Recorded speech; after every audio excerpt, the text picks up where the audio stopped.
Hey guys, it's Megan Aller, Sales Executive with First American Title. Thanks for tuning in to my weekly Wednesday market update. This week we're going to talk a little bit about what does a market in equilibrium or a normal market look like. Now, typically what happens when people ask this question is they say, well gosh, you know what, prices are going up too fast. There has to be a bubble.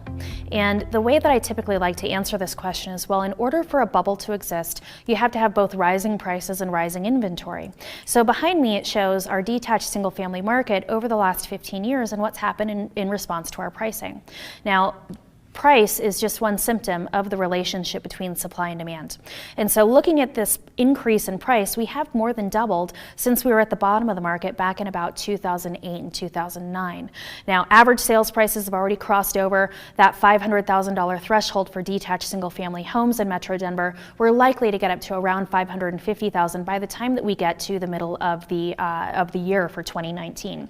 Now, again, it's not because prices are going up too fast that it creates a bubble, but in order for a bubble to exist, you have to have both rising prices and rising inventory, and we are lacking that inventory component.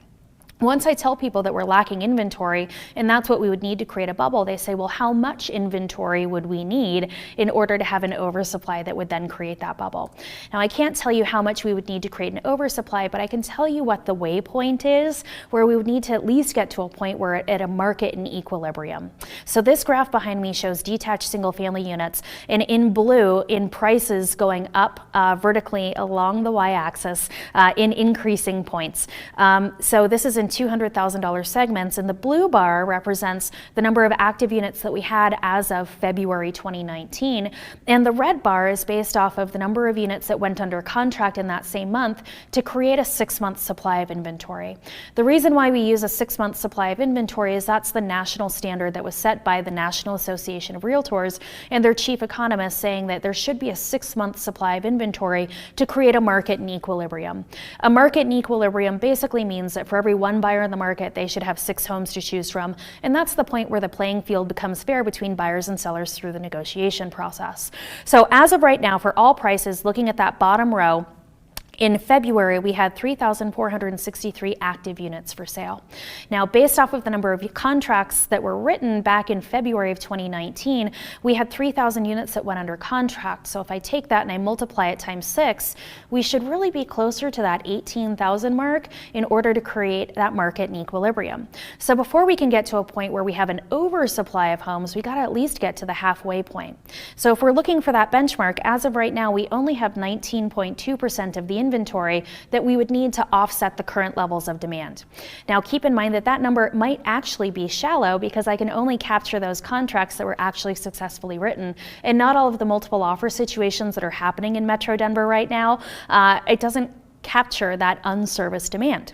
Now, as we start to go up in price range between that $200,000 to $400,000 price point, we only had 619 homes for sale, but based off of the number of contracts that were written last month, we would need to be closer to about 7,600 active units for sale. So again, still less than 10% of the inventory that we need to offset demand. Between the $400,000 to $600,000 range, things start to trend a little bit more towards balance, as we'll see as prices go up.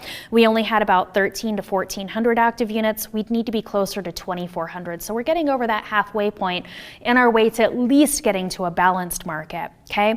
Now, interesting pop of activity. We have a lot of buyers that exist right now between $600,000 and $800,000. We would need to have, or we currently had 674 active units for sale, but we would need to be closer to 6,000 to get to a point where we had balance. Okay. Now, all of the rest of the numbers are behind me. Always feel free to reach out to me if you'd like to get a copy of the report, but let's take a look at attached single family. Now, if you've been paying attention for the last couple of weeks, we've talked that there was a little bit of shift that's happened in that attached market due to resolution from builder defect laws.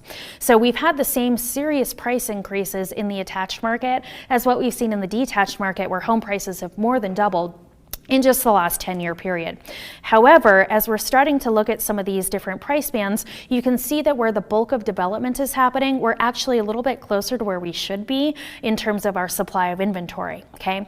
Now, for homes between 200 and 400,000, we had 745 attached units that were for sale. To create that 6-month supply of inventory, we would need to have 960 units for sale.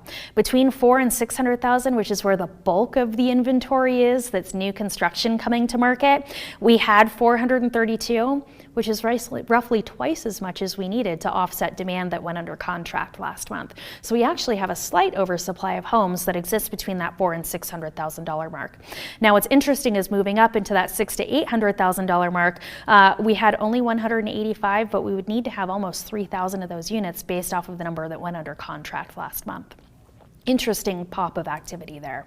Now, I hope that this helps you better explain what it would look like in order for us to get to a bubble in Metro Denver. Again, we have to at least get to a point where we're balanced before we can have an oversupply of homes that would then force sellers to reduce their price, that would create that deflating value in your home. So, still a very strong market here in Metro Denver, and we've got quite a ways to go before we get to that point where we have that oversupply of homes. Again, I hope that if this information helps you better advise your buyers and sellers, that we'll have an opportunity to see you at our closing tables. Now, I hope that you'll stay tuned next week where we'll be talking a little bit about our distressed sales market, and if you have buyers that are looking for those sweet deals in the market, if we're able to locate any of those. If you'd like to get a copy of my slide deck, please feel free to reach out. All of my contact information is below. We'll see you soon.